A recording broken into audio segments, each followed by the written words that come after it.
দাঁতকে সাদা ধবধবে করুন মাত্র 2 মিনিটের মধ্যে। আচ্ছা, আপনি কি পান খেতে খেতে দাঁত সম্পূর্ণ হলুদ করে ফেলেছেন, অথবা আপনার দাঁতের রং সম্পূর্ণ চেঞ্জ হয়ে গেছে? আর কোনো চিন্তা নেই, মাত্র 2 মিনিটের মধ্যে আদা আর কিছু লবঙ্গ দিয়ে আপনার দাঁতকে ধবধবে হীরের মতন উজ্জ্বল করতে পারবেন। এটা আপনি বাড়িতে একবার বানিয়ে ব্যবহার করে দেখুন, আপনি নিজে আমাদেরকে ধন্যবাদ জানাতে বাধ্য হবেন। তো চলুন প্রথমে দেখে নেওয়া যাক এটা আপনি খুব সহজে বাড়িতে কিভাবে তৈরি করবেন। এই দেখুন, ঠিক এইভাবে পেস্ট করে নেবেন। এটা কিন্তু শুধুমাত্র আপনার দাঁতকে পরিষ্কার করবে না, আপনার দাঁতে যদি ব্যথা থাকে ব্যথা কমিয়ে দেবে। এবার আমরা এর মধ্যে দিয়ে দেব বিট লবণ। এবার এর মধ্যে আমরা দিয়ে দেব সরিষার তেল। তো দেখুন, আমরা এখানে 1 চামচ সরিষার তেল নিয়েছি। এবার এতে দিয়ে দিব হলুদ। তো দেখুন, এর মধ্যে আমরা হলুদ দিয়ে ভালো করে মিশিয়ে নেব।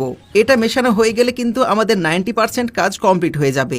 এবার সবশেষে আমরা এর মধ্যে দিয়ে দিব কোলগেট। আপনি চাইলে এখানে যে কোনো কোম্পানির টুথপেস্ট ব্যবহার করতে পারেন। এবার এটাকে ভালো করে মিক্স করে নেব। এটা মিক্স করা হয়ে গেলে কিন্তু ফাইনালি আমাদের কাঙ্ক্ষিত জিনিসটা